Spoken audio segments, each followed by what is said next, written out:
Welcome to the Tech Talks Daily Podcast, where you can learn and be inspired by real-world examples of how technology is transforming businesses and reshaping industries in a language everyone can understand. Here is your host, Neil C. Hughes. Welcome back to the Tech Talks Daily Podcast. I really appreciate you all tuning in again. And remember, leave a rating and review for the show. Take a screenshot. Send an email over to me with that. I'll give you a shout out on here. My email address is techblogwriter@outlook.com. But if you don't want to do that, you don't want to leave a rating and review and mess around sending me screenshots, just say hello. Tell me where you listen to the show, how long you've been listening, because this show is all about you too. But every idea starts with a problem. I think we can all agree on that. And for Eric Johnson, it was simple. Dental insurance is broken. So I invited him on the show today to share his story. And we will also talk about 2022 tech trends around healthcare, the power of technology, how it's impacting the industries, and how more digital interaction through doctors and dentists engaging with patients through online means, what that looks like, where we're heading. So buckle up and hold on tight as I beam your ears all the way to Austin, Texas, where Eric Johnson is waiting to share his story. So a massive warm welcome to the show, Eric. Can you tell the listeners a little about who you are and what you do? My name is Eric Johnson. I am the founder and CEO at membersy, a digital health platform that enables organized dentistry to connect directly to their patients through a subscription-based relationship. We're on a mission to disrupt traditional and antiquated dental insurance, which I'm not sure in the UK if it's the same over there as it is here, but isn't really insurance. And I started the company in 2015 with $20,000 actually, and really had an idea to create a platform that enabled the 120 million plus Americans that pay cash if and when they go to the dentist to have a dental plan that they can purchase at the time of service. And I couldn't imagine that 7 years later now, and we're still going, but I guess every squirrel can find his nut, right? So yeah, you need to get yourself over here because we've got a bit of a dental crisis going on. Because over here we've got a choice of two options really. There's the NHS subsidised dental practice, which most people have relied on throughout the years, or you go private, which is much more expensive. But so everyone will go to the NHS dentist, but because of the pandemic and they were forced to close, etc., they've got a huge backlog. So actually finding a dentist and being able to get a dental appointment is incredibly hard over here. But yeah, there's certainly a lot of work to be done in that region. But for yourself, if I take you way back, can you share your origin story, where your passion for tech came from and health, and how the two collided to put you on this path you're on? Sure. I grew up in the Dallas-Fort Worth area, went to SMU, Southern Methodist University. I actually got a football scholarship there in 2005 to play quarterback. And I went there for 2.5 years and had a coaching change and decided to transfer and finish out my career at the University of North Texas. And I graduated in 2009. And look, I'm not going to lie, I was not necessarily passionate about technology. I was not necessarily I would say a smart student or somebody that thought that he was eventually going to start a business, but I just took a job. My first job was with a kind of old school dental administration company out of Dallas that was on the dental insurance side, and it's been around for many years. And I was amazed at how big this company was. At the time, I think I was 21 years old, maybe 22 years old. I was amazed at how big this company was, but I was also amazed at how just antiquated the technology stack was that this company had, and not knowing really much about tech other than just the experiences I have in my personal life, utilizing. I think at that time, kind of Uber was just getting started. I was fascinated with some of these apps coming out. And really, I would say I fell into tech. I knew when I left a few years later to start what is now membersy, I knew technology was the future. I didn't know what that looked like, but I knew I needed to do something. So I always tell folks, looking at our first kind of iteration of our stack, or our platform is funny. It's a little bit like if you've ever seen the videos of Salesforce or the first platform. Now, it's funny, but I think really signals the importance for entrepreneurs. If you have an idea and you want to do something, just get started. Get in the game is what I like to say. That's the most important thing. And I'm so glad that I made that decision to jump off that cliff and get in the game back in the day. So. One of the reasons I invited you on the podcast today was talk about the power of digitising healthcare providers. It's a road that many have almost been forced on now since the pandemic. A lot of waking up to the fact that this increased experience and expectation, an increased expectation for experiences in healthcare from patients now too. So can you tell me a bit more about how dentists can directly engage their patients, especially the younger generations, and the impact on their health accordingly? Yeah, absolutely. I think you're spot on, right? The digitizing of healthcare is one of the most popular spaces in business right now, from a startup through growth through more of an enterprise kind of stage company. In our world, for many years, really forever, until membersy was started, dental practices and dentists, they simply signed up for various insurance networks, and patients would show up at their door with an insurance card, right? Whether it was MetLife or Delta Dental or Humana, and that provider would render services on that patient and would submit a claim to the insurance company, and that claim would get adjudicated, and then they would get reimbursed. And these insurance had a bunch of red tape. They had waiting periods for any type of major procedures. Right? There's exclusions, there's maximums. Maximums in dental insurance in the United States are anywhere between $1,000 to $1,500 a year. You can blow through that with a family in one visit. You can blow through that by yourself in one visit if you need significant dental work. So, I wanted to create a platform that really enabled dental practices, and specifically dental service organizations, which is one of the most popular investments in private equity in the United States today. It's essentially the consolidation of dental practices rolled up into a management company. And I wanted to create a platform that enabled these practices to think more retail consumer minded. They went to dental school to be dentists, to be clinicians. They weren't typically, dentists are not business folks, nor do they want to be business folks. So I wanted to help them through our platform create a mechanism to attract more patients through a transparent pricing method, meaning publish your retail fees, right, and publish your member discounts. I wanted to help them connect with patients through a modern subscription based approach. And I wanted them to connect with patients in a direct way without an insurance middleman. The platform really came about early on from kind of a need that I saw in them. But I also realized early on that we were doing something so disruptive and so new that I need to, like I said earlier, get in the game and then listen to the market, listen to customers, and evolve my platform over the years to truly have a market fit. So in a nutshell, that's what we do for the practice. And I watered it down, but we do everything from the design through the development through the administration of custom subscription programs for these dental groups. And it really allows them to focus on practicing dentistry. And if we were to take a look at the tech trends around healthcare, I'm curious, what are you seeing in terms of how more digital interaction through doctors and dentists engaging with patients through online actually means and what it looks like, as well as telehealth and how generational differences are evolving with the online version of everything into a consumer experience, even the delivery of healthcare services, because it is such a hot topic, isn't it, right now? Yeah, it is a hot topic. And to answer your first question there about some of the tech trends around healthcare and what I'm seeing, honestly, it's crazy to say this, but in ancillary healthcare specifically, so really everything other than medical, right? I'm seeing membership plans or subscription plans starting to take off. When I started what is now membersy, there was only 2 companies in the country doing this.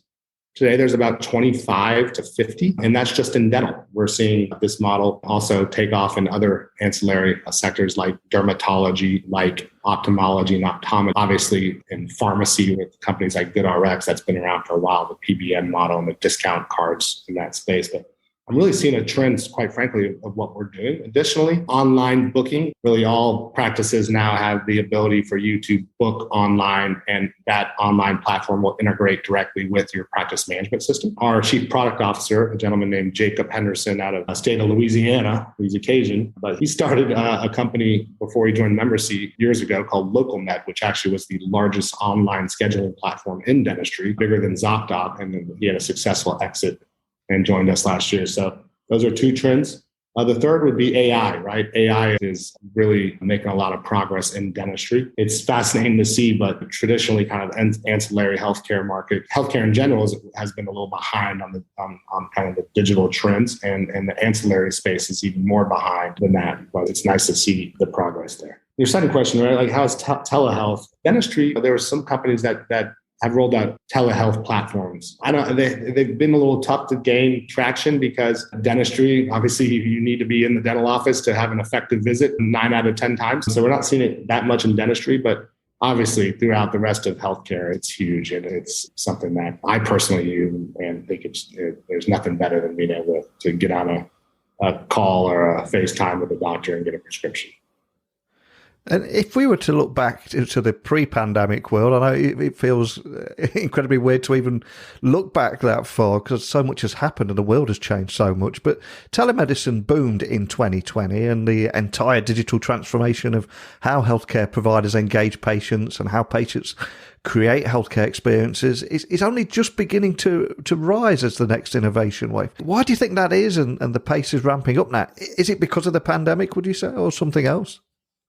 I think it's definitely, the pandemic has an impact on that. Yeah. Obviously, for example, if you were forced to use telehealth for the first time during the pandemic and you had a great experience, right? You're like, wow, I'm going to keep doing this. So I think it definitely had a huge impact.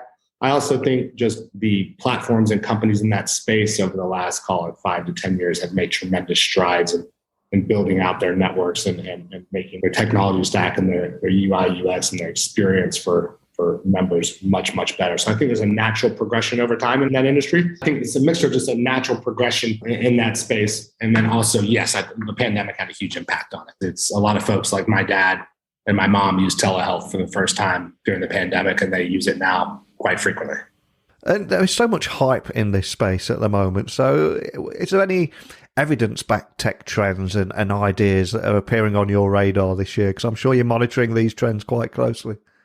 We obviously are in at the forefront of the subscription dentistry, but I'm really starting to see the subscription trend go into other markets too, which we have plans to go into some other verticals next year. But I'm really starting to see this model particularly take off. I know this is what we focus on, and obviously I'm very invested in this space. I think it's just the beginning of this space in dental, and I think it's just the very beginning of the space in the broader ancillary market. And for membersy to be the largest subscription dentistry platform in the United States, with over 4,000 locations in 41 states and 1 million members across the country utilizing it's super cool to see the movement that we're empowering. And I call it a movement because it really is a movement amongst dental professionals to take back the oral care narrative from dental insurance companies through a modern and personal and connected experience with their patients.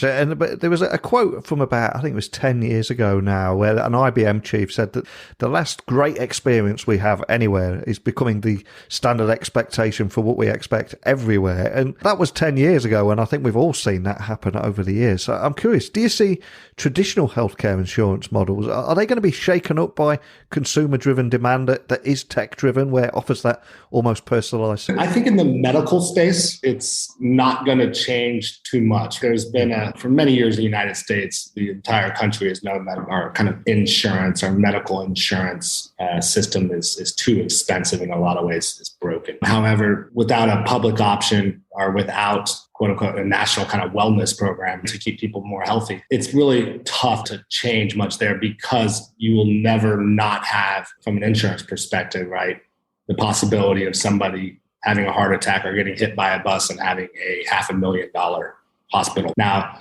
in the ancillary spaces like dentistry, we 100% think that dental insurance, which is I could be wrong here, but I think roughly a $40 to $50 billion a year market in the United States, right?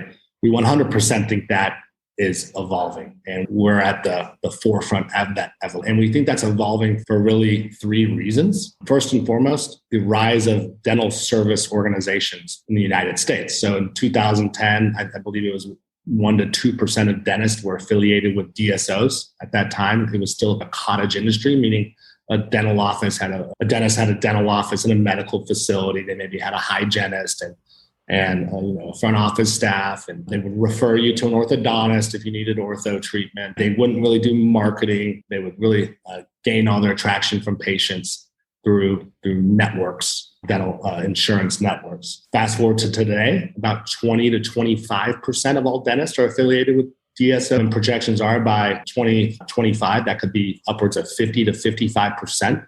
So as a result of organized dentistry and companies like Heartland Dental, who's a partner of ours, who is backed by KKR and owns 1,500 dental practices, we are able to create custom and proprietary membership plans for these organizations and have them implemented and offered out of hundreds or thousands of practices at the time of launch. And that's very important because there's 175,000-ish dentists in the United States. So trying to market to them one by one is very difficult. It would take a long time to get the movement going. So we've been able to really expand alongside the expanding dental service organization model that private equity has really been investing in the United States for the last 5 to 10 years. Second, we think that there, more than ever in dentistry, there is a retail consumer mind environment, meaning you're seeing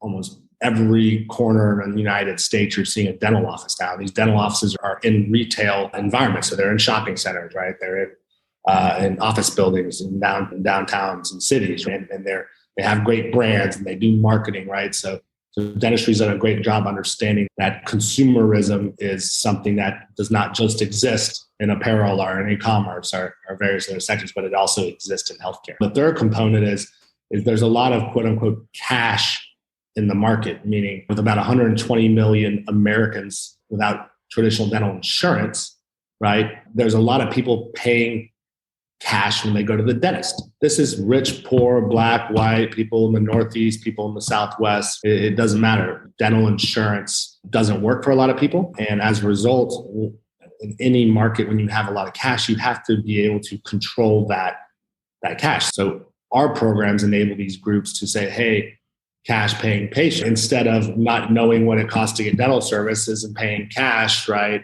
out of pocket each time you go to the dentist. By being a member of our membership plan, you're going to get, for example, 2 free exams and x-rays and cleanings per year, plus 20 to 30% off all other services. You can enroll today. Your plan has no waiting periods. You can use it today. Your plan has no maximums. You can use it as much as you need throughout your membership term each year. And by the way, what better place to get your dental plan from your dentist that you trust? So we think that those 3 reasons I highlighted there are really the drivers behind the growth of our model and dental insurance. Us taking, albeit a small share right now, we obviously have aspirations to get much bigger, but we think we're just getting started in the grand scheme of things. So very excited.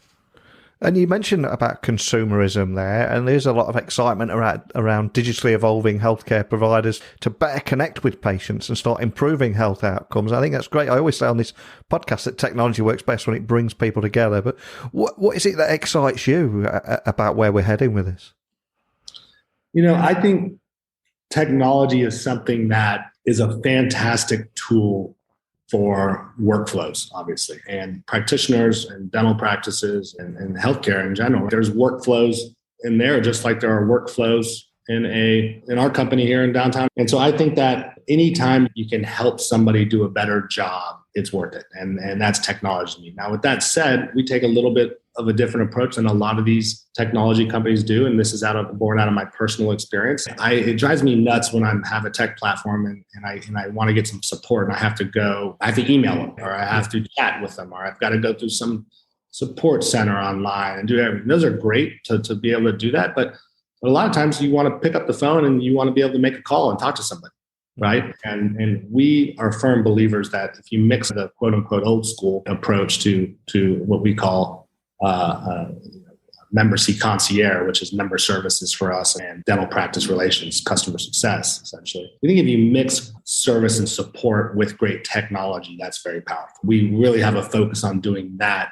And we do that all here out of our Austin office. Everything here is done from engineering to the design to data scientists to support, marketing, sales, et cetera. They're all done here in the United States, and either our downtown Austin headquarters or out in Los Angeles in one of our satellite offices. And I appreciate you probably can't share too much, but is there anything else you can share on what you're going to be working on and focusing on this year? I'm happy to share just about anything. People that know me always get a kick out of that. I think ideas are cheap, and I'm happy to always share what we're doing, what we plan on doing, because I'm a firm believer that making it happen is very good. But yeah, we are very excited about 2022 in particular. In September of last year, we raised $66 million minority growth investment from Spectrum Equity. Spectrum is one of the top growth investment firms in the country. They were the investors behind companies like GoodRx, Grubhub, Ancestry.com, and many more brands that are very popular in the United States. But we're excited because it's the first time that I went out and raised, it was our Series B. Our Series A was a debt transaction. And then I did friends and family early on, the $20,000 I mentioned earlier. But it's the first time we've raised a significant amount of money to really scale the business and scale the movement. And so this year we're super excited. We're rolling out next week, actually, our first ever direct-to-consumer initiative called Membersy Marketplace. And it's going to give us the ability to market from coast to coast an exchange, essentially, of membersy-powered dental membership plans, where folks will be able to type their zip code in and view plans and dentists that are accepting those plans in their area, compare those plans, purchase them, and then go in and see a membersy partner dentist. We think this is huge for two reasons. Number one, we know that the purchasing of dental plans online is significant through companies like Dental Plans. But we also know that these other companies are not vertically integrated, meaning they are marketing companies that don't own their dental plans or are not the licensed plan entity. So they're marketing various plans that really their best plan is worse than our worst plan for them. So we're excited about that. Additionally, later this spring, we're rolling out Membersy API, which is our API that will enable our platform to connect seamlessly to the dental practices practice management system, and will allow us to extract procedural data for our members real time and present that procedure data to our partners to share with them the services rendered results of their membership. And we do that today, but we do it because of the practice management systems historically not necessarily all being open source. We've relied on our partners to provide that for us. And we see that members on dental membership plans are spending about 200 to 300% more in the dental practice per year compared to PPO patients and straight cash pay. We also see that patients that are members of one of our plans are going back to the dentist for their 6-month routine visits at a way higher frequency than non-members, right? So our plans are really increasing services rendered for the practitioners and also helping them retain more loyal patients. And then the third initiative we'll be rolling out later this fall, and it will be our beta version, will be a product called Membersy Pay. Membersy Pay is going to live in our Membersy ecosystem, and it's a buy now, pay later solution for members that enroll in their membership plan at the dental office. It will enable them to pay for dental services through the Membersy platform in a very simple buy now, pay later approach.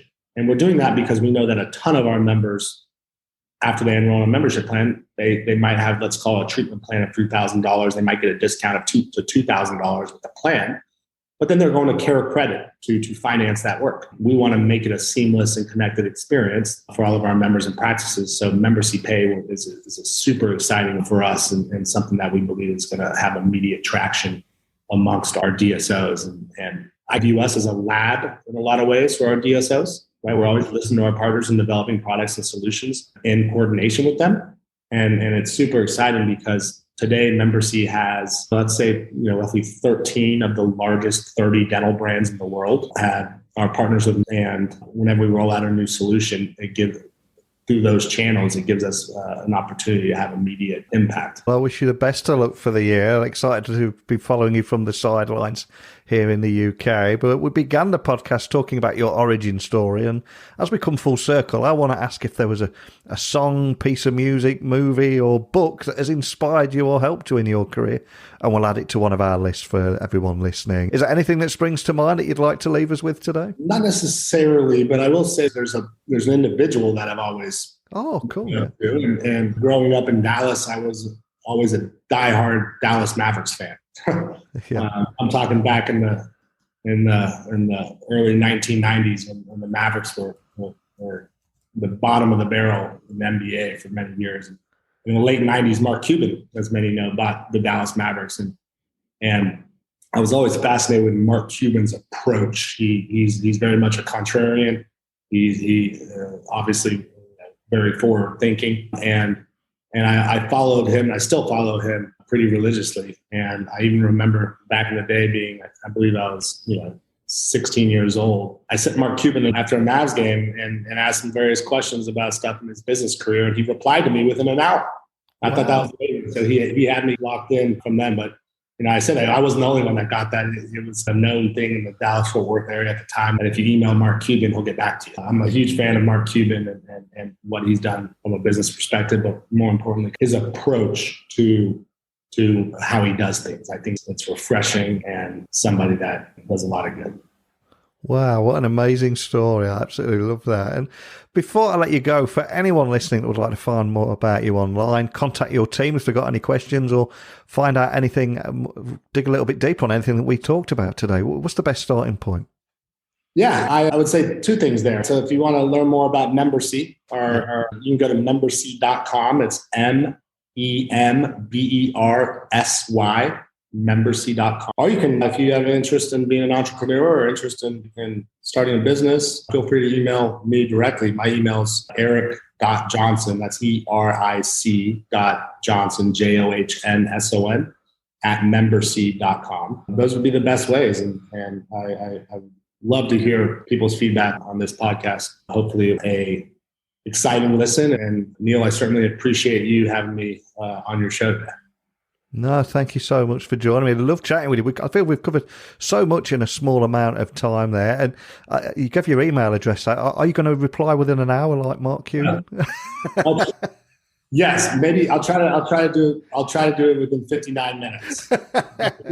I do have 3 kids under 3 as well. So sometimes that, and a wife who likes to get on me quite frequently.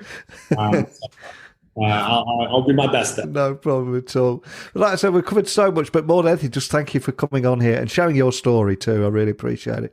Thanks, Eric. Yeah, thank you so much, Neil. Have a great rest of your day.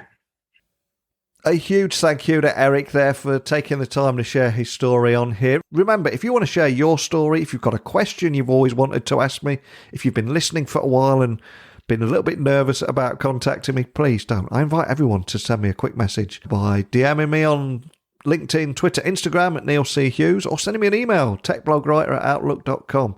And I hope you're going to continue to join me on this race to 2,000 interviews this year. It's going to be quite a ride. We'll have a few laughs along the way, I'm sure. So thank you for listening as always. And until next time, don't be a stranger. Thank you for listening to the Tech Talks Daily Podcast with Neil C. Hughes. Remember, technology works best when it brings people together.